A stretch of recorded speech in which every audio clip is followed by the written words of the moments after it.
Welcome back everybody to Marvel Mondays as we look at the third film in chronological order and the first film in this glorious franchise, Iron Man. Iron Man is a 2008 superhero film based on the Marvel Comics character of the same name. It was directed by Jon Favreau and stars Robert Downey Jr. as Tony Stark / Iron Man, along with Terrence Howard, Jeff Bridges, Sean Toob, and Gwyneth Paltrow. This was the first film to be released in the MCU, being a massive success critically and commercially, which set the precedent moving forward on what you can do in the later films. A big credit to Marvel Studios for creating this first Iron Man film. Without it, we wouldn't get to see the biggest and most successful movie franchise of all time doing something no franchise could ever accomplish, being that all these movies are connected, and if you've got to watch all the films to understand some of the other ones, it has become a true global phenomenon, making superhero and comic book characters cool and something everyone can enjoy. This film works so well because of the performance of Robert Downey Jr. He is fantastic in this film and continues to be in the rest of the franchise moving forward. He has so much charisma, style, and energy throughout the franchise. He commands the screen with so much power. He is so hilarious, and I truly couldn't imagine anyone else playing this character. He is Iron Man. Fun fact is that Marvel almost didn't hire Robert Downey Jr. because of the issues he has had in the past, but this role eventually made him one of the richest actors in Hollywood, being beloved by many with an incredible comeback story. Iron Man doesn't work without Downey Jr. Visual effects are incredible, with very realistic effects, especially with Iron Man's suit. All of those scenes still look marvelous 12 years later. It is so crazy to go and look back and see how Marvel's budget and visual effects have skyrocketed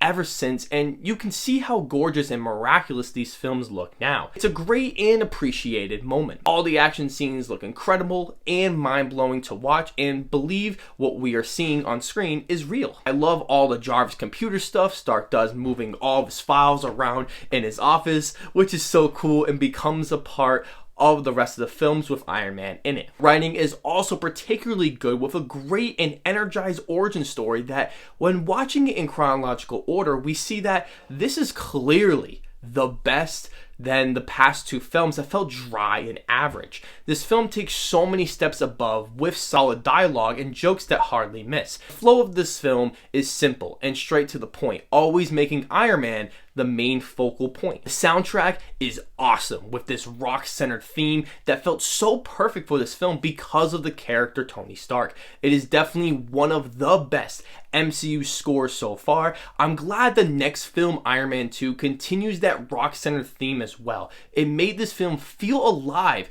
and so exciting to watch. It felt quite different than the usual MCU films. The direction by Jon Favreau is pretty good in this one. The scenes of Iron Man flying around in his suit do look incredible and can clearly capture everything that is going on.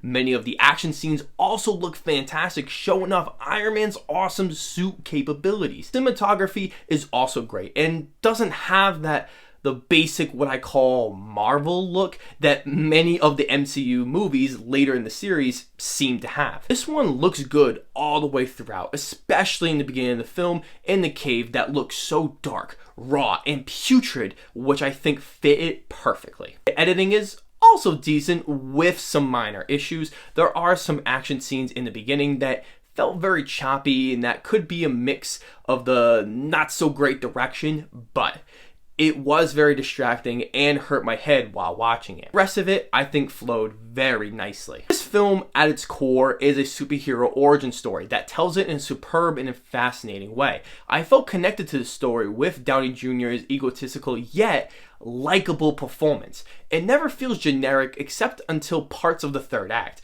It took directions that were different from most origin stories because Stark isn't the basic good guy superhero, which is a huge change of pace. The film also has incredible pacing and goes by so fast. I was truly never bored as I watched. The film does have a number of negatives, starting with some silly and cheesy dialogue that Jeff Bridges' character, Obadiah Stane, has. He starts off as an interesting character that I really enjoy, then he develops into this cheesy, generic Marvel villain with the most boring dialogue possible.